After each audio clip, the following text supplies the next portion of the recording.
All right, so when I was putting together these panels, I was thinking about who should be on a panel with who. Like I was like, it's kind of like my dinner party. I'm like, who belongs where do I sit them? How are they gonna go? How is this gonna mesh? When I thought about these hosts, we have two really consistent rock stars, and then we have two from Seattle as well. And Glenn is newer to the network. How many episodes now, Glenn? 3. Woo! So So my aim here really, and the aim of the way we put these panels together is I want to get, insights from people that have both just started, some intermediate, and then also some people that are a little bit more advanced as well. So the idea is that we want everybody to take something away from this and to take some knowledge away. So first off, Ken Eslick, host of the Leaders Lab. First off, tell us about your show and what you do as well, your day job. Sure. So the Leaders Lab is actually, as a company, is a leadership talent acquisition company. So we place leaders with other companies. The whole idea of putting together a podcast around it was to enhance that brand, right? To make us experts in our space, kind of an omnipresence on social media, mainly LinkedIn. And yeah, that's what we do. So that's the revenue driver, and the show has been a great contributor to the main business. How many episodes now?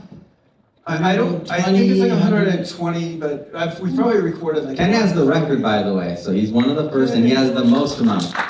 Well, Matt's not lying when he said, and yourself too, when everybody was like, just every week, and I was like, all right, it's every week, you know what I mean? Like it was just ingrained in my head that we just never miss no matter what. And to be honest, it was a little stressful at the beginning because you don't know who you're going to talk to or what you're going to talk about. And then you do find a flow and it gets very easy, especially I think if you're doing interview style shows. Once guests start coming to you and you have a backlog, it gets a lot more. You guys make it streamlined too from the administrative side, which is nice. And you come from the speaking space and the teaching space, so it's a little bit different behind the mic, but you weren't exactly shy, right? I wasn't shy, but it's funny that I way overthought all of the first episodes. I remember writing them out. And as we all do. Yeah, here's how it's going to go. And Matt's not lying either about the monologue thing. That you guys encouraged us to do a 10-minute, I think, like show intro. That was my toughest and worst episode ever. It was only 10 minutes long. Talking to someone for an hour is not a problem. But scripting out 10 minutes of what I wanted to say and how I wanted to say it, that was like death.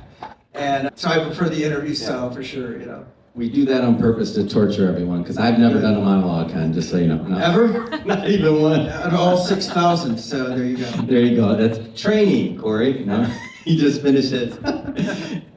Dr. Kate Lund, welcome. So good to see you out from Seattle, the Optimized Mind. So talk about who you are, what you do in your show, please. Absolutely. So, I'm Dr. Kate, and I'm a clinical psychologist. And my show, The Optimized Mind, our goal with it is to really look at the human experience of resilience and how we're working through and beyond challenge. But more than that, it's how are we building a resilient mindset within our own unique context. And that's sort of really what the show focuses on. I interview folks across domains, authors, entrepreneurs, corporate folks, doctors, lawyers, just anyone you can think of. Big focus on parents because it's an interest of mine clinically as well as in a coaching space. I've got a book on resilient parenting coming out. And so most of my guests are also parents just by chance. And so we go down that road, but that's the big idea. I absolutely love it. Thank you. Glenn Ackermoff, the human side of work. Talk about who you are, what you do in your show.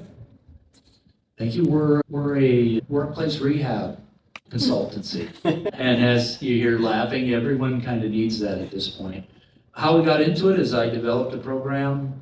I found that in the workplaces where I was a leader, and I created a program, and it worked. And so we refined it, and now we make a business of it. So why do we choose podcasting? Well, I was a guest on about 40 or 50 podcasts, which was a lot of fun. Is that how we met? That's exactly how we met. There we go. And so, and I had a couple of them ask me afterwards, well, should you or do you have one? No. And so I looked into it, and I just couldn't find the right place for me. And then I did Adams. He asked me afterwards, and then we set up a meeting, and here we are. And I get the consistency part. The challenge I've had is making the transition from what I'm doing to adding it into the workload. Yeah. Yeah, and one of the things I talk about often is you just have to make it part of your lifestyle. So for Matt, I mean, Matt's super technical, he's super like on point, which is his job, right? That's who you want running the agency. But on my side of things, like I tell people, like do the show that you can do in your sleep. Like it takes so much time and effort to find your voice. I listen to and I studied the industry, so I remember reading an interview between Howard Stern and Seinfeld, and they're talking about like how it was a blessing for Howard Stern, whether you like him or not or his content, he's still one of the most known media people in the world. So he was talking about those early days in radio when nobody heard him and nobody knew who he was or any of that, when he's playing these small towns, all this other things. He said it was a blessing because it gave him time to find his voice so that he would be worth listening to. And so that's something that always stuck to me, and that's why, so some of the things that we're talking about, even that Matt said before, like listening to your episodes, taking out ums, ahs, I don't think I've ever listened to a full episode of mine either. That's another thing I've never done. I can't hear myself talk. It doesn't sound right to me. I don't know. I don't enjoy that. So there's different processes. So I'm saying these things, and you're gonna hear other people's processes as well, just because there's no one size fits all. Like everybody's show's unique, and everybody's audience is unique. Like some people are gonna like my show and maybe not like Ken's, or some people are gonna like Ken's and then be like, I'm not listening to Adam. Like, are you kidding me? Like, I need somebody else. So it doesn't matter. There's plenty of audience, but really it is what Matt was talking about earlier too, about finding your voice and finding your reason for why you do what you do. So this is an open question for the panel. This will be, so Ken, Dr. Kate, over 100 episodes in, your original vision for the show versus now a year and a half, 2 years later, has anything changed? And Glenn, I know you're just getting started, so maybe you can just handle that question from your vision for the show in general. Let's go. Sure, I'll start out. For me, and Ken, we were talking about this earlier, it's definitely an evolving process, right?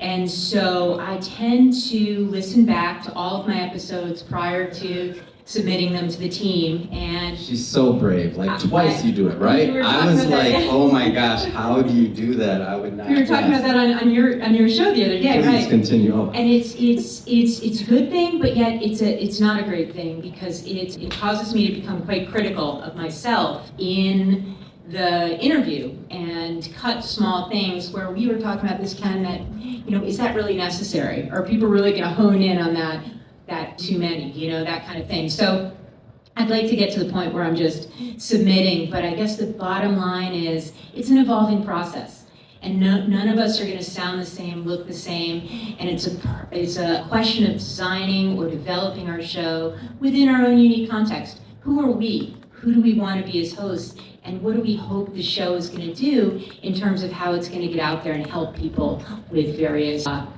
things. And for you, just sticking with Dr. Kate a little longer, for you, I mean, your journey to becoming a podcaster, you were interviewing people and doing, big things in media even earlier on in your career. Maybe talk about that a little bit, because this has been a journey.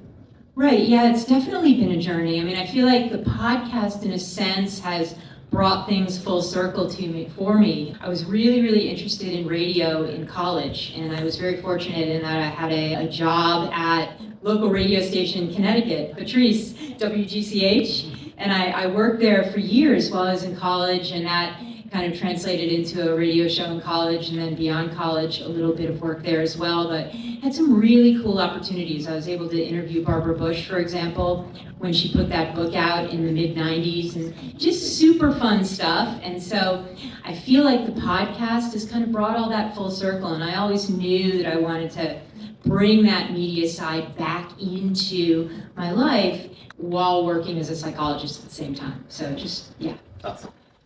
Yeah, I had to think about this a little bit as you were asking it, but I would say the original intention for the show, again, was to kind of support this ecosystem that we had already built. But then as I started doing it, what I'm really trying to find, I guess, is the vulnerability and the tough stories that got people to where they are now.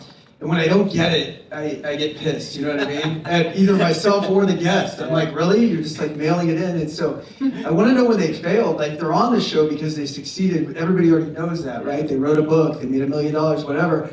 But like, I want to hear when they ate shit, you know what I mean? Like that's what interests me. And so. You ever tell them that? You ever tell them that? Right before they get on, I always say like, you know, hey, I like to focus on real stuff. I'll get real. Yeah. How deep can we go?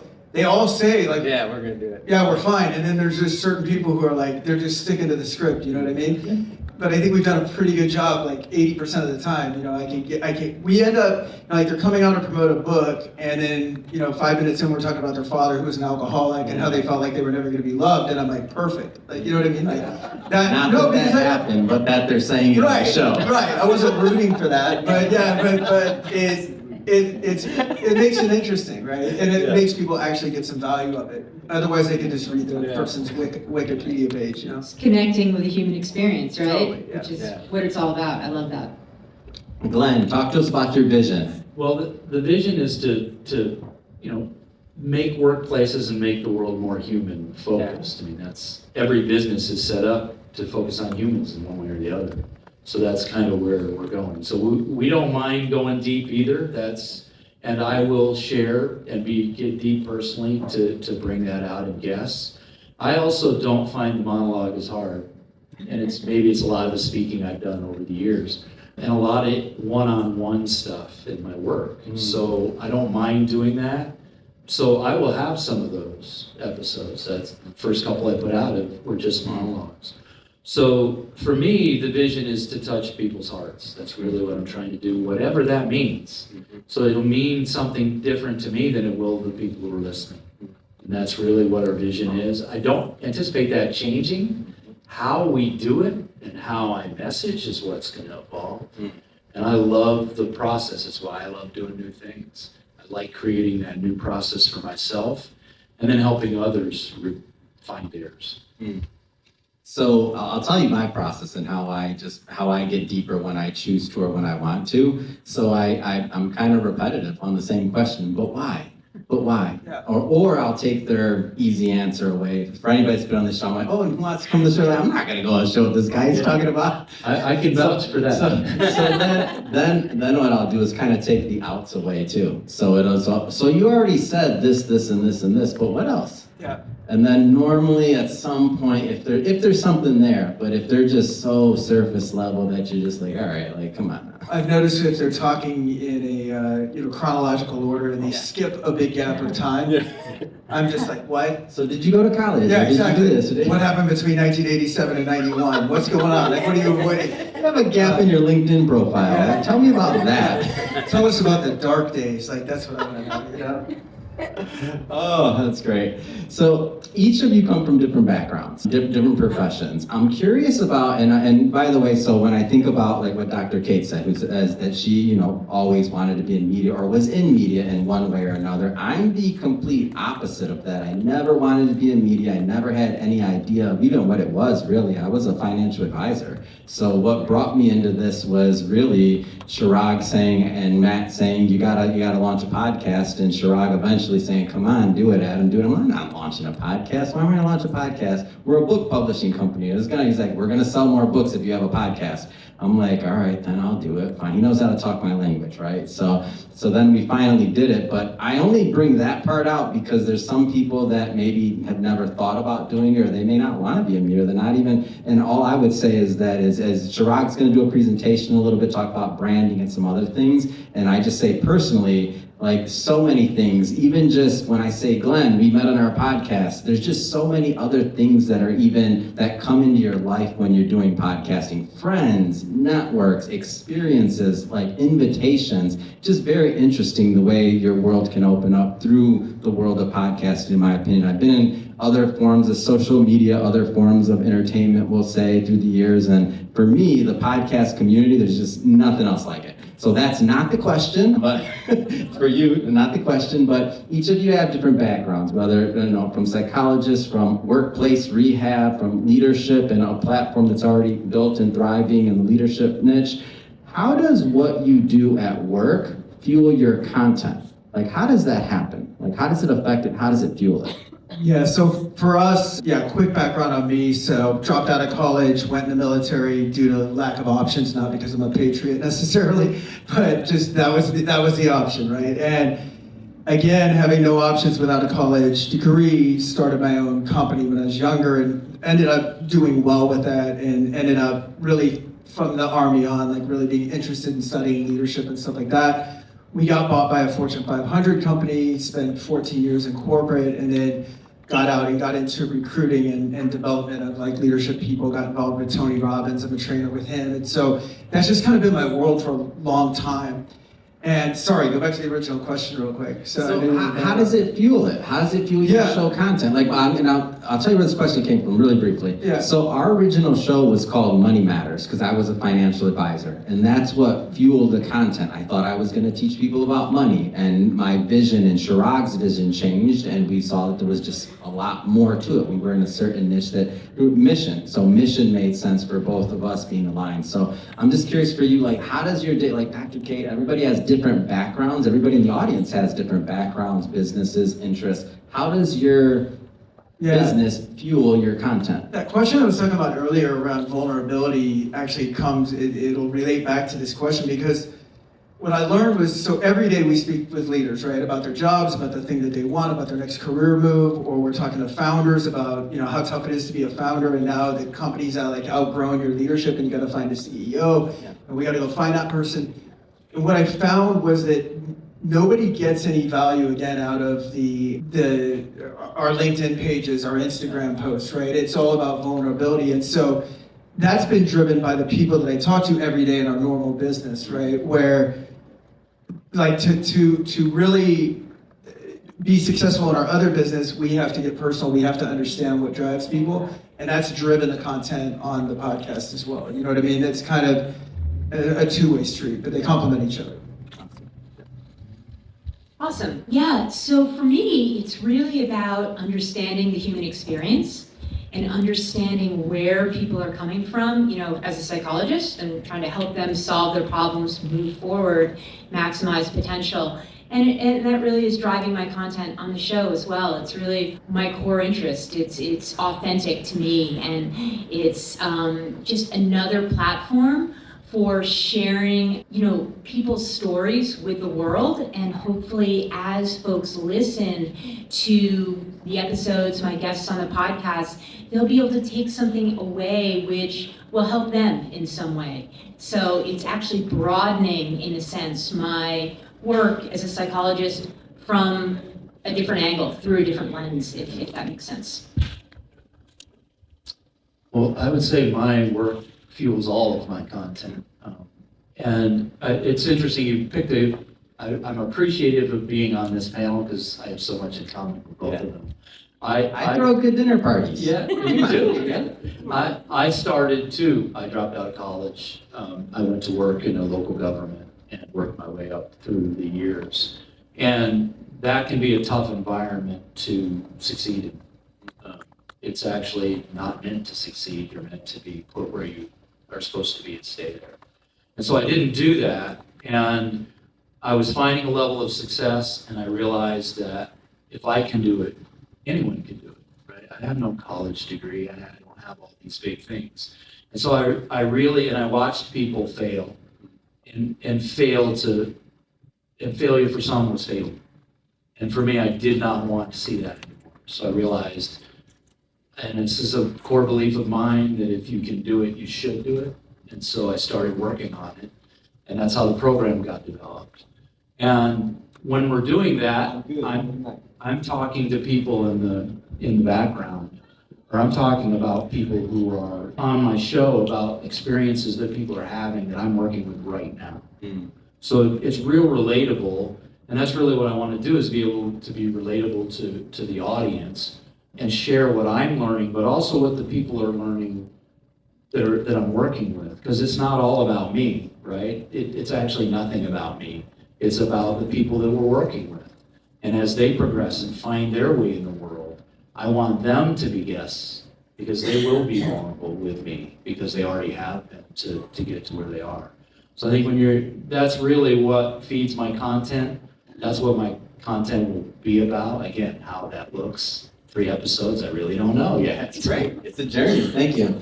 So this is my last question for the panel. I'm gonna go one by one, and then I have some questions. We got time for maybe 2, 3 maximum questions, but don't worry. I know even when Matt was up here and I was interviewing him, there were a lot of hands up and people that wanted to ask questions that didn't get a shot. We intentionally at the end of this program left, like the programming's done about 3. We left 2 hours there because all the hosts are gonna stick around, hang out by the booths, and you got plenty of time to ask them questions directly about their shows and otherwise. So that's intentionally in the programming. So if your question doesn't get answered now, no big deal. The hosts are all going to be around hanging out. So favorite episode, quick, rapid fire.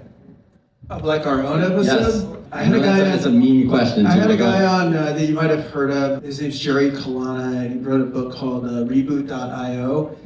And that guy just blew my mind when you're talking about like vulnerability. He talked about getting to a point in his life, and he was mega successful, worth like, I think hundreds of millions of dollars at this point.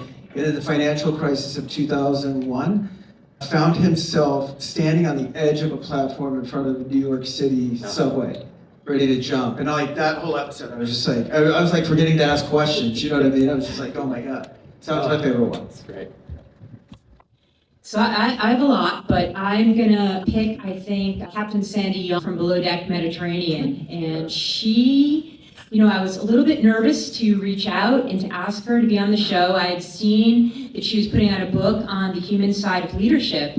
And so I contacted her, and she was so gracious, so lovely, and came on, and it was a wonderful interview. And I really think she shared really, really important aspects of the human side of leadership, leading within your own unique context, and how that really helps those she's leading to maximize their potential. But it was a fantastic experience, and it stands out to me. Let me guess your monologue, the first one. No, actually mine is in the future. I'm looking for the episode that we have a great conversation with someone who we connect, the audience can feel it, and that at the end we can give each other a high five knowing that we hit the mark. Great. I like that answer. I love that, Glenn. That's so cool. I'm going to use that one. Next time I get interviewed, Authentic human connection, right? I love that.